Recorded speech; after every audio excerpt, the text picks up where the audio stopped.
नमस्कार दोस्तों, मैं सुनीता कुमारी आपके अपने YouTube चैनल SK हिंदी में आपका स्वागत है। आज हम लोग जानेंगे दो कहानियों के बारे में। प्रथम कहानी है रीढ़ की हड्डी का, उनका हम लोग सारांश जानेंगे इस कहानी का। और दूसरा कहानी है माटी वाली कहानी का सारांश। जो नए स्टूडेंट है चैनल को सब्सक्राइब करें ताकि मेरा नया नोटिफिकेशन आप तक जल्द पहुँचे। कहानियाँ जो कि इस प्रकार है। प्रथम कहानी रीढ़ की हड्डी एकांकी का सारांश जो कि इस प्रकार है। रीढ़ की हड्डी कहानी की शुरुआत कुछ इस तरह से होती है। उमा एक पढ़ी लिखी शादी के योग्य लड़की है जिसके पिता राम स्वरूप उसकी शादी के लिए चिंतित है और आज उनके घर लड़के वाले यानी बाबू गोपाल प्रसाद जो पेशे से वकील है और उनका लड़का शंकर जो BSc करने के बाद मेडिकल की पढ़ाई कर रहा है उमा को देखने आ रहे हैं। चूँकि राम स्वरूप की बेटी उमा को देखने के लिए आज लड़के वाले आ रहे हैं, इसीलिए राम स्वरूप अपने नौकर रतन के साथ अपने घर के बैठक वाले कमरे को सजा रहे हैं। उन्होंने बैठक में एक तख्त का मतलब होता चारपाई या खटिया रख कर उसमें एक नया चादर बिछाया। फिर उमा के कमरे से हारमोनियम और सितार लाकर उसके ऊपर सजा दिया। राम स्वरूप जमीन में एक नई दरी और टेबल में नया मेजपोश बिछाकर उसके ऊपर गुलदस्ते सजा कमरे को आकर्षक रूप देने की कोशिश करते हैं। तभी राम स्वरूप की पत्नी प्रेमा आकर कहती है कि उमा मुंह फुलाकर बैठी हैं। इस पर राम स्वरूप अपनी पत्नी प्रेमा से कहते हैं कि वह उमा को समझाएं क्योंकि बड़ी मुश्किल से उन्हें एक रिश्ता मिला है, इसीलिए वह अच्छे से तैयार होकर लड़के वालों के सामने आए। दरअसल उमा के पिता की किसी भी कीमत पर इस रिश्ते को हाथ से नहीं जाने देना चाहते हैं, लेकिन प्रेमा कहती है कि उसने उमा को बहुत समझाया है लेकिन वह मान नहीं रही है। उसके बाद वह राम स्वरूप पर दोषारोपण करते हुए कहती हैं कि यह सब तुम्हारे ज़्यादा पढ़ाने लिखाने का नतीजा है। अगर उमा को सिर्फ 12वीं तक ही पढ़ाया होता तो आज वह कंट्रोल में रहती। राम स्वरूप अपनी पत्नी प्रेमा से कहते हैं कि वह उमा की शिक्षा की सच्चाई लड़के वालों को ना बताए। दरअसल उमा BA पास है और लड़के वालों को ज़्यादा पढ़ी लिखी लड़की नहीं चाहिए, इसीलिए राम स्वरूप ने लड़के वालों से झूठ बोला है कि लड़की सिर्फ 10वीं पास है। प्रेमा की बातें सुनकर राम स्वरूप थोड़ा चिंतित होते हैं क्योंकि वो जानते हैं कि आजकल शादी ब्याह के वक्त लड़की के साथ श्रृंगार का क्या महत्व है, लेकिन वह अपनी पत्नी से कहते हैं कि कोई बात नहीं, वह वैसे ही सुंदर है। लड़के वालों के नाश्ते के लिए मिठाई, नमकीन, फल, चाय, टोस्ट का प्रबंध किया गया है, लेकिन टोस्ट में लगाने के लिए मक्खन खत्म हो चुका है, इसीलिए राम स्वरूप अपने नौकर को मक्खन लेने के लिए बाजार भेजते हैं। बाजार जाते वक्त नौकर को घर की तरफ आते मेहमान दिख जाते हैं जिनकी खबर वह अपने मालिक को देता है। ठीक उसी समय बाबू गोपाल प्रसाद अपने लड़के शंकर के साथ राम स्वरूप के घर में दाखिल होते हैं, लेकिन गोपाल प्रसाद की आंखों में चतुराई साफ झलकती है और आवाज़ से ही वो बेहद अनुभवी और फितरती इंसान दिखाई देते हैं। उनके लड़के शंकर की आवाज़ एकदम पतली और खिसियाहट भरी है, जबकि उसकी कमर झुकी हुई है।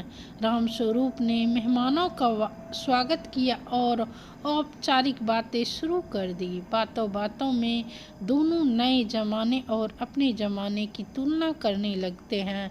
थोड़ी देर बाद राम स्वरूप चाय नाश्ता लेने अंदर जाते हैं। राम स्वरूप के अंदर जाते ही गोपाल बाबू राम स्वरूप की हैसियत आंकने की कोशिश करने लगते हैं। वह अपने बेटे को भी डांटते हैं जो इधर उधर झांक रहा था वह उससे सीधी कमर कर बैठने को कहते हैं। इतने में रामस्वरूप दोनों के लिए चाय नाश्ता लेकर आते हैं। थोड़ी देर बाद करने के बाद बाबू गोपाल प्रसाद असल मुद्दे यानी शादी विवाह के बारे में बात करना शुरू कर देते हैं। जन्म पत्रिका मिलने की बात पर गोपाल प्रसाद कहते हैं कि उन्होंने दोनों जन्म पत्रिकाओं को भगवान के चरणों में रख दिया। बातों बातों में वो अपनी संकीर्ण मानसिकता का परिचय देते हुए कहते हैं कि लोग उनसे कहते हैं कि उन्होंने लड़कों को उच्च शिक्षा दी है, इसीलिए उन्हें बहुएं भी ग्रेजुएट लानी चाहिए। लेकिन मैं उनको कहता हूँ कि लड़कों का पढ़ लिख कर काबिल होना तो ठीक है, लेकिन लड़कियाँ अगर ज़्यादा पढ़ लिख जाए और अंग्रेजी अखबार पढ़कर पॉलिटिक्स करने लग जाए तो घर गृहस्थी कैसे चलेगी। वो आगे कहते हैं कि मुझे बहुओं से नौकरी नहीं करानी है। फिर वो रामस्वरूप से लड़की की सुंदरता व अन्य चीज़ों के बारे में पूछते हैं। रामस्वरूप कहते हैं कि आप खुद ही देख लीजिए। इसके बाद रामस्वरूप उमा को बुलाते हैं।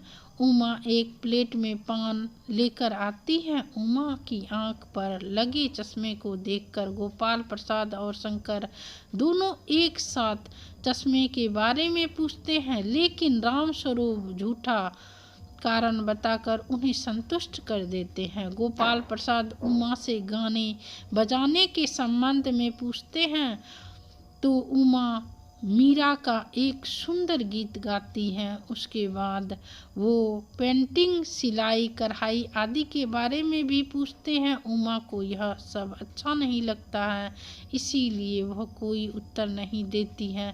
यह बात गोपाल प्रसाद को खटकती है। वो उमा से प्रश्नों के जवाब देने को कहते हैं। रामस्वरूप भी उमा से जवाब देने के लिए कहते हैं। तब उमा अपनी धीमी मगर मजबूत आवाज में कहती हैं कि क्या दुकान में मेज कुर्सी बेचते वक्त उनकी पसंद नापसंद पूछी जाती है। दुकानदार ग्राहक को सीधे कुर्सी मेज दिखा देता है और मोल भाव तय करने लग जाता है। ठीक उसी तरह ये महाशय भी किसी खरीदार के जैसे मुझे एक सामान की तरह देख परख रहे हैं। रामस्वरूप उसे टोकते हैं और गोपाल प्रसाद नाराज होने लगते हैं, लेकिन उमा अपनी बात जारी रखते हुए कहती है कि पिताजी, आप मुझे कहने दीजिए। ये जो सज्जन मुझे खरीदने आए हैं, जरा उनसे पूछिए क्या लड़कियां के दिल नहीं होते हैं, क्या उन्हें चोट नहीं लगती है। गोपाल प्रसाद गुस्से में आ जाते हैं और कहते हैं कि क्या उन्हें यहाँ बेइज्जती करने के लिए बुलाया गया है। उमा जवाब देते हुए कहती हैं कि आप इतनी देर से मेरे बारे में इतनी जांच पड़ताल कर रहे हैं, क्या यह हमारी बेइज्जती नहीं है। साथ ही वह लड़कियों की तुलना बेबस भेड़ बकरियों से करते हुए कहती है कि उन्हें शादी से पहले ऐसे जांचा परखा जाता है जैसे कोई कसाई भेड़ बकरियों खरीदने से पहले उन्हें अच्छी तरह से जांचता परखता है। वह उनके लड़के शंकर के बारे में बताती हैं कि किस तरह पिछली फरवरी में उसे लड़कियों के हॉस्टल से बेइज्जत कर भगाया गया था। तब गोपाल प्रसाद आश्चर्य से पूछते हैं, क्या तुम कॉलेज में पढ़ी हो। उमा जवाब देते हुए कहती है कि उसने बीए पास किया है। ऐसा कर उसने कोई चोरी नहीं की। उसने पढ़ाई करते हुए अपनी मर्यादा का पूरा ध्यान रखा। उनके पुत्र की तरह कोई आवारागर्दी नहीं की। अब शंकर व उसके पिता दोनों गुस्से में खड़े हो जाते हैं और रामस्वरूप को भला बुरा कहते हुए दरवाजे की ओर बढ़ते हैं। उमा पीछे से कहती हैं, जाइए जाइए, मगर घर जाकर यह पता अवश्य कर लेना कि आपके पुत्र की रीढ़ की हड्डी है भी नहीं कि नहीं। गोपाल प्रसाद और शंकर वहाँ से चले जाते हैं। उनको जाता देख राम स्वरूप निराश हो जाते हैं। पिता को निराश हताश देख उमा अपने कमरे में जाकर रोने लग जाती है। तभी नौकर मक्खन लेकर आता है और कहानी खत्म हो जाती है। दोस्तों, वीडियो को अधिक से अधिक व्हाट्सएप ग्रुप में अपने मित्रों के बीच शेयर करें ताकि सभी विद्यार्थियों को इस वीडियो का लाभ प्राप्त हो सके। जो नए स्टूडेंट है वो चैनल को सब्सक्राइब करें और वीडियो को पूरा देखने का प्रयास करें। वीडियो पसंद आए तो लाइक करें। और भी वीडियो देखने के लिए इच्छुक है तो आप हमारे चैनल के प्लेलिस्ट में जाकर देख सकते हैं। यह वीडियो बीपीएससी शिक्षक 9th और 10th के विद्यार्थियों के लिए है। दूसरा कहानी इस प्रकार से है। माटी वाली कहानी का सारांश जो कि इस प्रकार है। माटी वाली कहानी टिहरी शहर की कहानी है। पुराने टिहरी शहर को बांध के रास्ते में आने के कारण डुबो दिया गया था। यह उन लोगों की कहानी है जिन्हें अपने पुरखों की धरोहर को त्यागना पड़ा। यह विस्थापन का वह दर्द है जिसे हर टिहरी वासियों ने सहा था। लेखक ने इस दर्द को माटी वाली के द्वारा दर्शाया है। पूरे टिहरी में वह एकमात्र ऐसी स्त्री थी जो घर घर में माटी पहुंचाती थी। उसकी जीविका का साधन ही माटी खाना था। उससे भी उसका जीवन बड़ी मुश्किल से चलता था, परंतु वह इसमें भी खुश थी। माटी वाली के पास कहने को कुछ नहीं था, पास रहने को होगा यहाँ पे। उसका वृद्ध बीमार पति, उसकी टूटी हुई झोपड़ी और वह स्थान जहाँ से वह माटी लाती थी, ये सब उसके जीवन की अमूल्य धरोहरें थी। पति की बीमारी और बुढ़ापे के कारण साथ छूट गया उसका घर और माटी खाना टिहरी बांध के कारण उससे छूट गया। पति के बाद वे ही उसके जीवन का आधार थे। उसके पास रोने के सिवाय अब कुछ नहीं बचा था। उसके दर्द को बांटने और समझने वाला भी कोई नहीं था। सिर्फ वह दर्द था जो कभी न खत्म होने वाला था। माटी वाली कहानी का सारांश।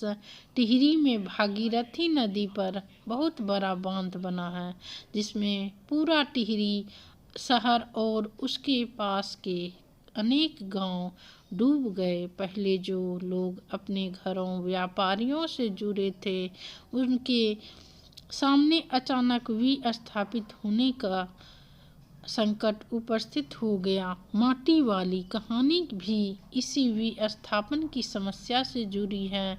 बूढ़ी माटी वाली पूरे टिहरी शहर में घर घर लाल मिट्टी बांट रही होती है और उसी से उसका जीवन चलता है। घरों में लिपाई पुताई में लाल मिट्टी काम आती है, पर एक पुराने कपड़े की गोल गद्दी सिर पर रखकर उस पर मिट्टी का कनस्तर रखे हुए वह घर घर जाकर मिट्टी बेचती है।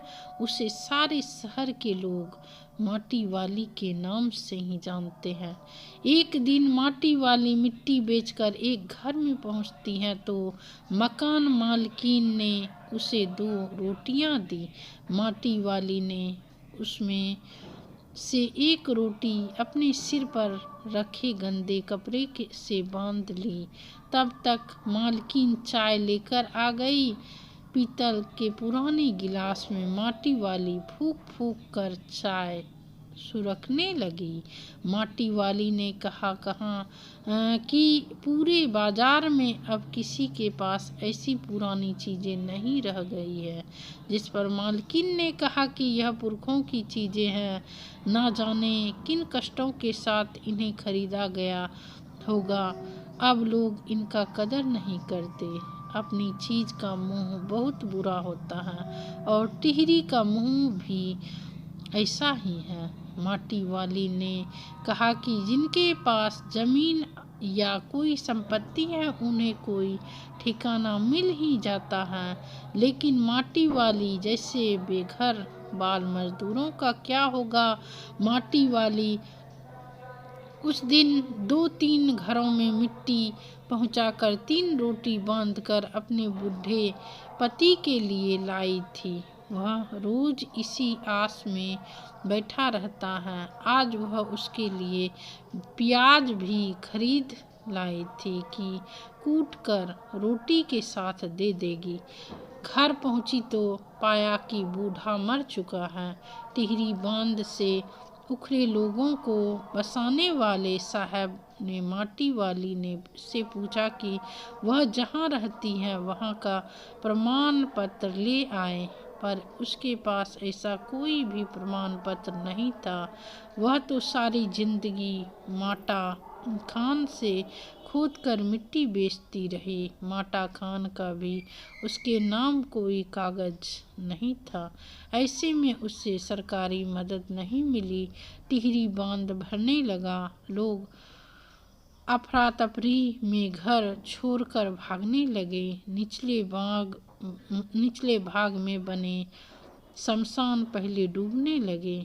मानसिक रूप से विक्षिप्त हो चुकी माटी वाली अपनी झोपड़ी के बाहर लोगों से कह रही थी, गरीब आदमी का शमशान नहीं उजाड़ना चाहिए। आप अगर और भी वीडियो देखने के लिए इच्छुक है तो आप हमारे चैनल के प्लेलिस्ट में जाकर पर्यावरण, कंप्यूटर, सामान्य ज्ञान, हिंदी, आत्मकथा, निबंध, नाटक, कविताएं और भी वीडियो देखने के लिए इच्छुक हैं तो आप हमारे चैनल का लाभ प्राप्त कर सकते हैं। मिलती हूँ नेक्स्ट वीडियो में। धन्यवाद।